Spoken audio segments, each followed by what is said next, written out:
Kurt Vonnegut was a writer and satirist, probably best known for his novel Slaughterhouse-Five. He was also famously a veteran of World War II. I'm going to talk through his 8 basics of creative writing, and then at the end there's a quote of his that I want to share with you as well. So here's the first tip.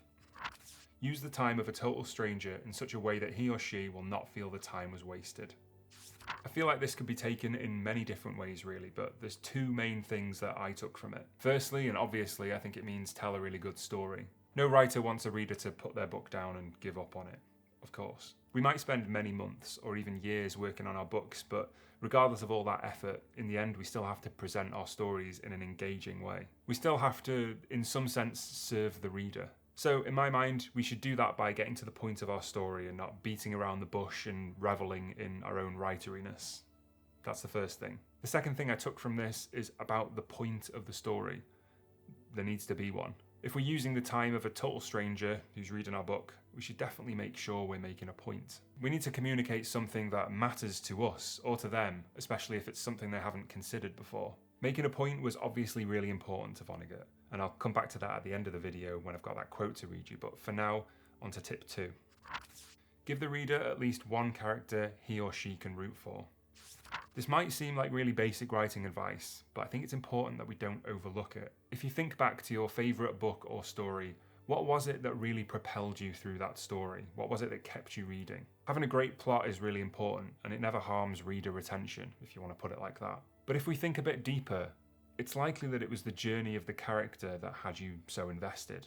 If your characters have no depth and they don't pursue any particular goal, it can be really easy for your story to fizzle out and take the reader's interest with it. But as long as you have at least one character in your story that your readers can root for, the heart of your story will keep beating. That doesn't mean they have to be flawless, perfect, angelic characters, quite the opposite.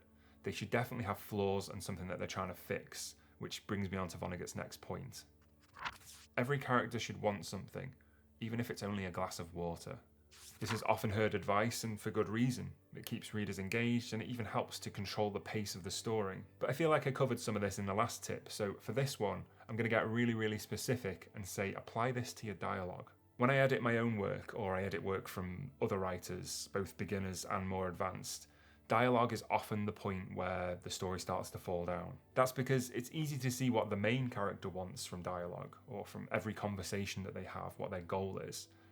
But that's kind of it. Think about the last conversation you had. You will have wanted to steer it in one direction or the other. There will be something you wanted to get out of that conversation, even if it's a tiny thing, even if it's an unconscious thing. So will whoever you were talking to, and it functions exactly the same way in storytelling. Your main character's goals will always come first, but in that back and forth between characters, try thinking about what the other minor characters might want, and reflect that in the words that they use.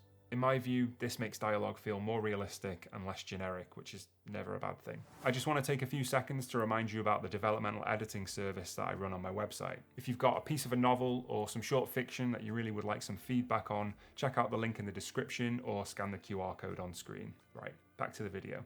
Every sentence must do one of 2 things: reveal character or advance the action.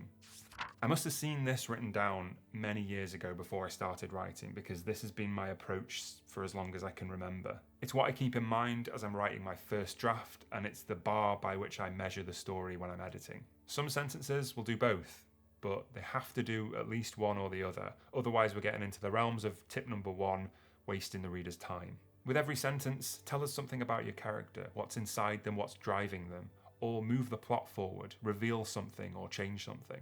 Now, every sentence doesn't have to introduce something brand new and exciting. That would be really tiring to write. But it should add depth to what we already know and widen our understanding of it, even just a tiny bit. If we look at each new sentence as a vine hanging from the jungle canopy, and the reader is, for some reason, Tarzan, we're creating this forward motion. We're sprouting new vines with every sentence that we write. If the next sentence we write doesn't forward the plot or expand the character, then Tarzan will reach out and find nothing, or he'll just swing backwards or fall. On balance, not really sure the Tarzan comparison works, but advance the plot or reveal more about your characters. If you only take one tip away from this video, make it that one. Start as close to the end as possible. I love this piece of advice because it made me think.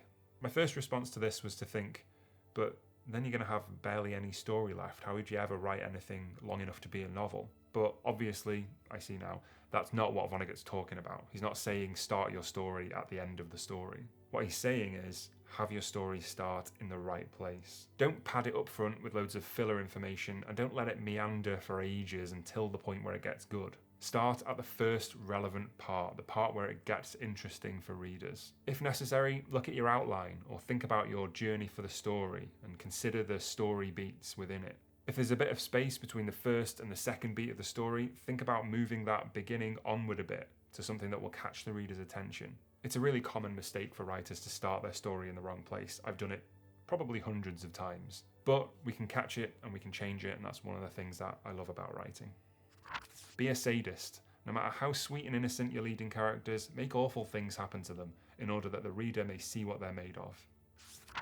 There is no story without hardship, and though Vonnegut makes it sound like you've got to throw your characters off a cliff and set them on fire, it doesn't have to be that visceral, I don't think. My opinion, and it is only that, is that the key thing here is making things awful for them. My advice is to be specific about it. I think there's only so much value to making things happen to your character that would be horrible if they happened to anyone. We'd still see what they're made of as they try to bounce back, but in a more generic sense. I think the real magic from this tip comes when we make horrible things happen to our characters that are horrible because it's specifically our character. Make their greatest fears come to pass.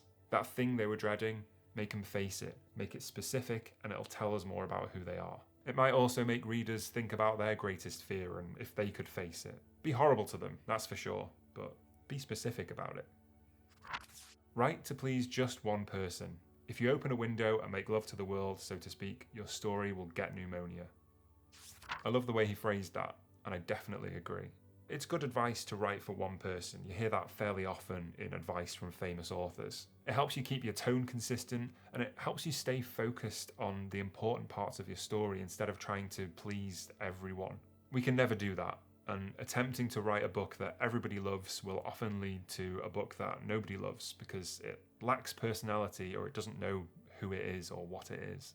The only amendment that I'd make to this advice, if I might be so bold, is to make the one person that you're writing your story for yourself. Tell yourself the story that you want to be told first of all before you worry about pleasing everybody else. Make it exist in the world, that perfect blend of all the things that you like. Write it primarily for you first, and I think you'll follow the truest path to the story that you want to tell. Give your readers as much information as possible as soon as possible. To heck with suspense. Readers should have such complete understanding of what's going on, where and why, that they could finish the story themselves should cockroaches eat the last few pages. This is the only tip that I'm not sure I entirely agree with. To me, suspense is a great way of keeping your readers invested in your story and for maintaining momentum in something long like a novel. And I love not having all the answers when I'm reading a book. That really works on me. However, even if I don't completely agree with this tip, there's still something that I can take away from it that will benefit my writing. And that's thinking about it this way. Maybe you don't have to tell the reader everything, but as he says, you have to tell them as much as you can. Or to put it another way, only keep what you absolutely have to from the reader. If all it takes to sustain a mystery is for one piece of the puzzle to be missing, then just hide that one piece. I love a good mystery, but when every single detail is obscured or hidden, then there aren't any handholds that your readers can grip onto and they can end up falling right out. Are we back on Tarzan again? What the f***? Just keep from them only what you have to. That's what I would take from this. Now, I wanted to give you a quote from Vonnegut about how writers should approach their stories. Find a subject you care about and which you, in your heart, feel others should care about. It's this genuine caring and not your games with language, which will be the most compelling and seductive element in your style. I think all writers, when we're in the thick of our writing, would do well to be reminded of that. If you're looking for more tips from famous authors, I've got an entire playlist of these videos here, so have a look through and see if your favourite author is among them. Thanks so much for watching, and as always, happy writing.